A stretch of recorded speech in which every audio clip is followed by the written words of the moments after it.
What makes the difference in the quality of people's lives? What makes some people leaders and other people followers?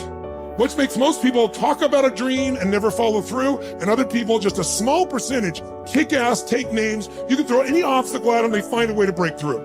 What's the difference? It's not talent, it's not skill, it's hunger. If you get enough hunger going in you for an answer, you'll find the answer.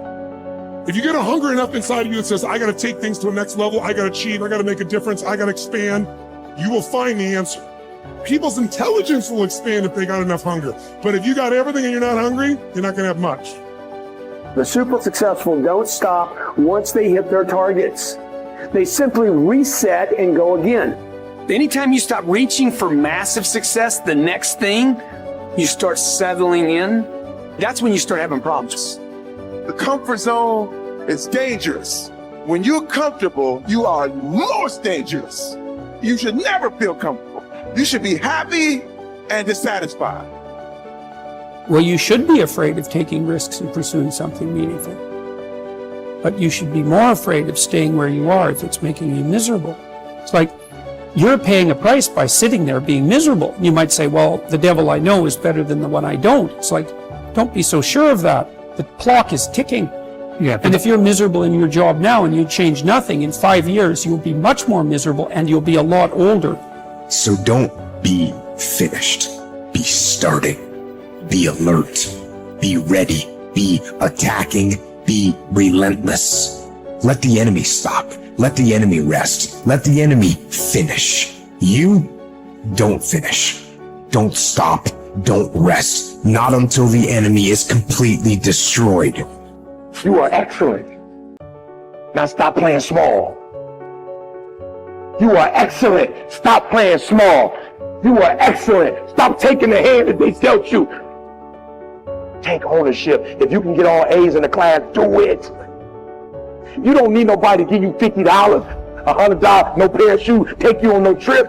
You a grown man. Do it because you can. Stop needing a carrot. Stop needing money. Stop needing a trip. Stop needing somebody to give you a sticker on your head, and do it for the pride of who you are. Do it because you can. I don't care what your friends are doing. When you leave, what you fighting for? What's your legacy? What you gonna do? You say you a champ, but do you practice like a champ? You say you a champ, do you fight like a champ? You say you a champ, do you have the mentality of a champ? You have to hustle. You have to get going. Get up out of your seat and move. You have to take massive action. It's hard, it sucks, it can sap you of your mental and physical energy, but you need to get going and get up after those things that you want. No one's going to do it for you. Work on yourself every day. Get better. Improve. Learn. Extend yourself. Push yourself out of your comfort zone. Push the boundaries that you're accustomed to. That's the only way to grow as a person. If you look at all the successful people in the world, one common thread between all of them is that they've all hustled. They've all gotten to work, gotten busy. The gap between here and your ultimate life is action. That's the link. You have to hustle. You have to get out there and do what's required. What excuse do you have? What reason do you have not to?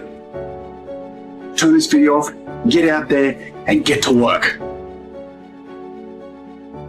One of the things you have to understand about life is everything changes and everything ends. And that kind of sounds heavy on the front end, but it's a truth.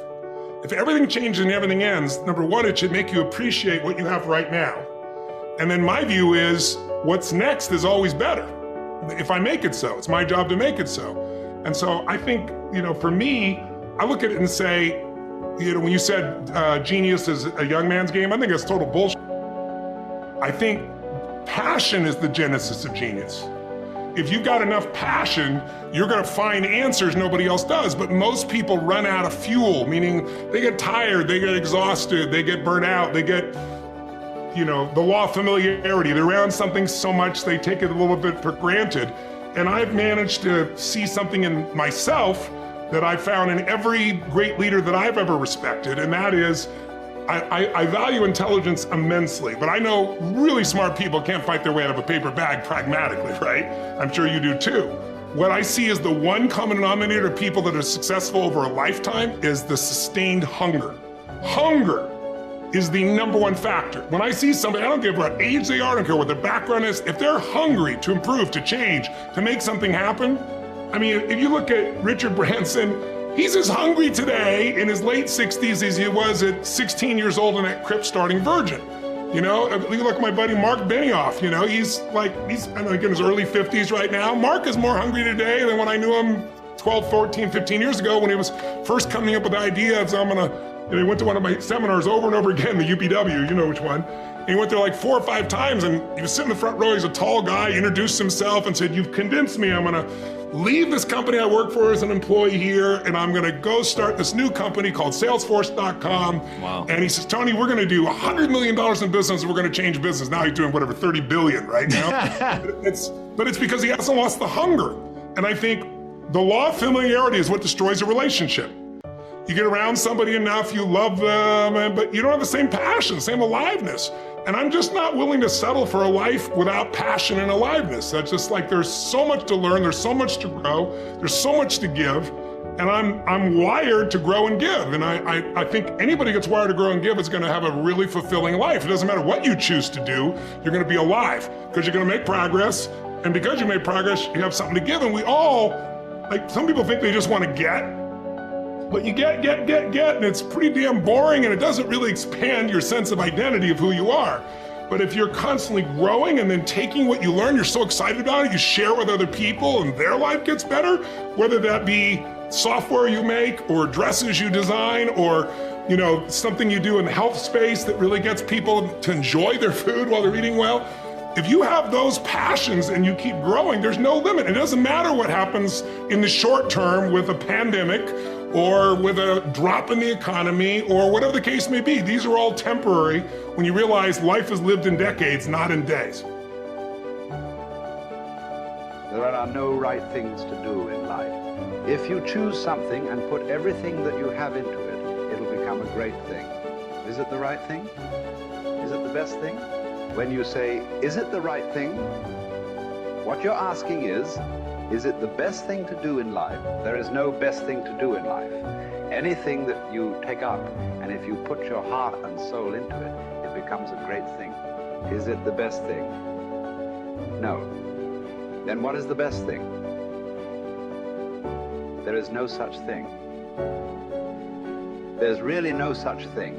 Why are you not passionate about everything in the existence? You're only passionate about one thing means what? You're constipated. That's what it means.